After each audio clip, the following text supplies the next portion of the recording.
Hello बच्चों। बच्चों आज हम करेंगे सेकंड क्लास की हिंदी की किताब रिमझिम की कविता जो है पाठ नंबर 13 सूरज जल्दी आना जी। बच्चों ये पोयम एक बच्चे ने कही है और बच्चा बता रहा है कि सर्दियों में सूरज का आना कितना अच्छा लगता है।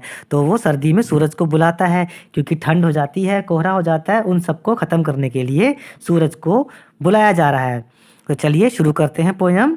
एक कटोरी भरकर गोरी, धूप हमें भी लाना जी, सूरज जल्दी आना जी। तो बच्चा कहता है कि सूरज से कि सूरज तुम जल्दी आ जाओ और जब आओ ना तो एक कटोरी में सफ़ेद धूप भर करके ले आओ। कहने का मतलब ये है कि बच्चा कहता है कि सूरज तुम आकर के धूप फैला दो। जमकर बैठा यहाँ कुहासा, आर पार ना दिखता है, ऐसे भी क्या कभी किसी के घर में कोई टिकता है, सच सच जरा बताना जी, सूरज जल्दी आना जी। अब बच्चा कह रहा है कि देखो यहाँ पर जो है ना कुहासा, कोहरा और धुंध हर तरफ है, और कोहरा और जब धुंध होती है तो हमें उसके आर पार कुछ भी नहीं दिखता है। होता है ना बच्चों सर्दियों में ऐसा। फिर बच्चा कहता है कि ऐसा भी होता है क्या कि कोई भी कोहरा या कुहासा है वो हमेशा टिक करके बैठ जाए, इसे भी जाना चाहिए। तो फिर बच्चा कहता है कि सच सच ज़रा बताना जी, सूरज तुम जल्दी आ जाओ। कल की बारिश में जो भीगे कपड़े अब तक गीले हैं, क्या दीवारें क्या दरवाजे सबके सभी सीले हैं, छोड़ो आज बहाना जी, नाना नाना नाना जी, सूरज जल्दी आना जी। अब बच्चा ये कहता है कि जो कल बारिश हुई थी ना, उस बारिश में जो कपड़े गीले हो गए थे वो अभी तक गीले हुए हैं, क्योंकि सर्दियों में ऐसा धूप कम निकलती है तो गीले कपड़े जो हैं वो सूखने में टाइम लगता है। तो क्या दीवारें क्या दरवाजे सबके सभी सीले हैं, और बच्चा कहता है कि घर की क्या दीवारें दरवाजे इन सब में सीलन यानी गीलापन है। छोड़ो आज बहाना जी, आज सूरज तुम कोई भी बहाना मत बनाओ और तुम जल्दी आ जाओ। तो बच्चों ये हमारी पोयम थी। चलिए अब इसके प्रश्नोत्तर कर लेते हैं। रंगों की बात। कविता में धूप का रंग गोरा बताया गया है, तुम्हें धूप का रंग कैसा लगता है? तो बच्चों मुझे धूप का रंग पीला लगता है।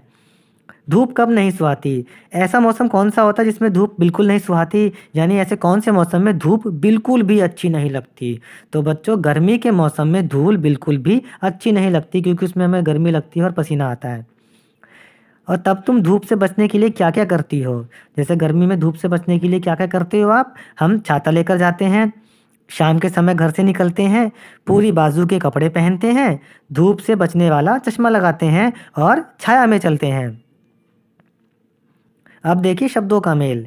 यहाँ पे नीचे 4 शब्द दिए गए हैं और उनके आगे 4-4 शब्द और लिखे हैं। तो एक लाइन के जितने शब्द ना वो आपस में किसी ना किसी से तरीके से जुड़े हुए हैं और उसमें एक शब्द अलग है।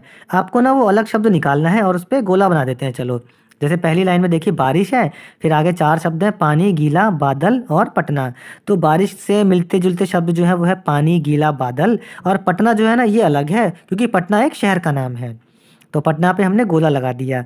इसी तरीके से घर, दरवाज़ा, खिड़की, साबुन, दीवार। तो इसमें देखो घर जो है वो दरवाज़ा, खिड़की और दीवार से बनता है, तो इसमें अलग शब्द है साबुन, तो उस पे हमने गोला बना दिया है। अब देखिए सूरज, आगे शब्द है धरती, धूप, पसीना, गर्मी। तो जब सूरज आता है तो धूप लगती है, पसीना निकलता है और गर्मी भी लगती है, तो इसमें धरती अलग शब्द है, तो हमने धरती पर गोला लगा दिया है। आगे देखते हैं कटोरी, कढ़ाई, तश्तरी, चूल्हा, गिलास। तो देखो कटोरी, कढ़ाई, तश्तरी और गिलास ये तो बर्तन हैं। चूल्हा जो है इन सबसे अलग है, तो हमने चूल्हा पर गोला लगा दिया है। आगे देखते हैं अगर ऐसा हो, अगर धूप ना हो तो क्या होगा? तो बच्चों धूप के बिना पेड़ और पौधे नहीं बड़े होंगे, दिन में रोशनी भी नहीं मिलेगी और सर्दी भी हो जाएगी। अगला प्रश्न देखिए अगर हवा ना हो तो क्या होगा? अगर हवा ना हो तो हम सांस नहीं ले पाएंगे, गीले कपड़े भी नहीं सूखेंगे। आगे देखिए अगर पानी ना हो तो क्या होगा? पानी नहीं होगा तो हम और जानवर प्यास से मर जाएंगे। अगले प्रश्न में देखिए अगर पेड़ पौधे ना हो तो क्या होगा? अगर पेड़ पौधे नहीं होंगे तो किसी को भी खाना नहीं मिलेगा, और जब खाना नहीं मिलेगा तो सब मर जाएंगे। अब देखो कौन सा बहाना, सूरज का अभी आने का मन नहीं है, वह बच्चों को क्या बहाने बनाकर मना करेगा? तो देखते हैं सूरज क्या बहाना बना सकता है। हम लिखते हैं सूरज बहाना बनाएगा, आज मुझे नींद आ रही है, मैं और सोऊंगा। चलिए अब आगे देखते हैं कुहासा। कुहासे का मतलब है कोहरा या धुंध।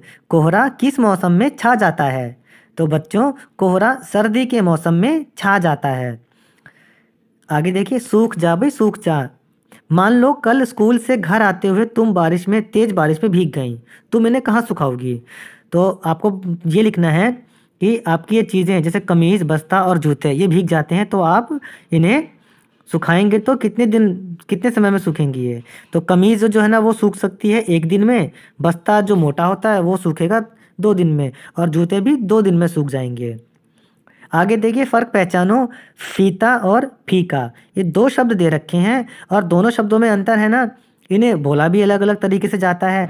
तो पहला जो है फीता, उसमें बिंदी लगी है, इसको हम बोलते हैं नुक्ता, और दूसरे वाले में बिंदी नहीं लगी है। ऐसे कई शब्द होते हैं हिंदी में जिन्हें बोलकर और सुनकर अंतर समझना पड़ता है।